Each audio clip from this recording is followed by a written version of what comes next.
So, ang dami-daming tao kahit mainit. Talagang maraming na nag-attend sa procession, sa crucifixion, sa alaala sa ating mahal na Diyos, kay Jesus Christ noong during the time ni siya ay nagpakatao at niluwas ang ating mga kasalanan.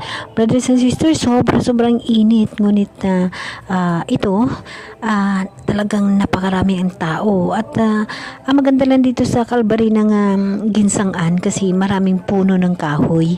No? Pero ang tirik na 3 cross doon sa taas, napakataas, sobra ring init doon. Mabuti nga, alas 3 na ng hapon eh. Kaya grabe ang hangin sa mga puno ng kahoy. Pero mula sa kalsada, sa pagprosesyon namin, sobra ang init mga kapatid.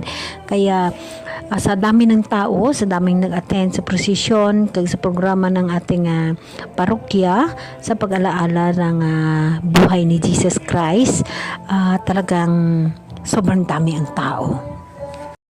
Maganda dito sa Calvary di Ginsangan, dito lagi gina-create ang pag-alaala sa pag-crucify kay Jesus Christ. Kasi may 100 step ito na daan paakyat sa taas. Hindi ko pa nasubukan umakyat doon.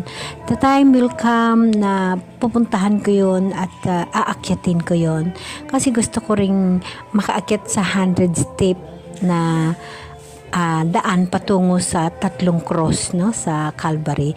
Ito yung Calvary di Ginsangan, yung tinatawag na ginlansangan kay Jesus Christ, no. Ito yung history na hindi natin makakalimutan dahil si Jesus Christ ay nagpakatao upang tayo ay tubusin, no. Siya ang ating Diyos, siya yung ating way at yung kanyang mga hinabilin sa atin na nakasulat sa Bible ayon sa kanyang 12 apostol, yun ho yung ating susundin. Kaya inilagay niya yung 12 apostol at yun ang sumulat sa Bible ng kanilang mga pangitain at ang kanilang mga panaginip na yun ang isinulat nila sa Bible dahil yun ho yung mangyayari at yun ho ang darating. Mga kapatid, sa Bible ho natin makikita ang katotohanan. Kaya kailangan natin talakayin o pag-aaralan ang Bible. Sa Bible, mahirap ito unawain, ngunit pag may gabay ka ng Holy Spirit, madali mo maunawaan ang bawat nakalagay dito. Kailangan lang natin tutukan ang tinatawag na pagbabasa sa Bible. Kasi sa totoo lang mga kapatid, sa ngayong panahon, kailangan na talaga natin na magbalik loob sa ating mahal na Diyos at upang namnamin ang kabutihan at ang pagmamahal na mahal na Diyos sa atin. Mga kapatid, pag makasama natin ang mahal na Diyos sa buhay natin, walang hirap po. Ang lahat po ay nasa ayos. Ang lahat po ay step by step na masusolve. Ang lahat po ay walang hirap. Walang problema, luha sa kaligayahan ang laging mong mararamdaman kapag ang mahal na Diyos ay kasama mo. Yes, marami yung trial sa buhay, sobra, ngunit habang umiiyak ka, kaligayahan naman sa puso ang nararamdaman mo dahil nagkakaroon ka ng pagkalapit loob sa mahal na Diyos. Bawat kasakit na maranasan mo at bawat hirap, ibig sabihin mahal ka ng Diyos.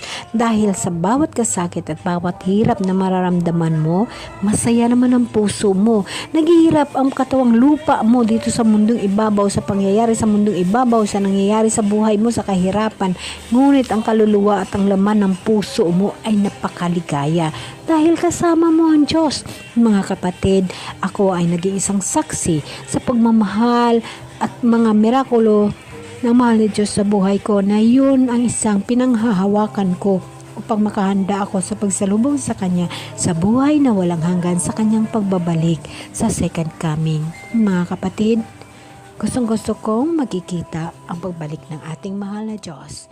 Amen? Amen.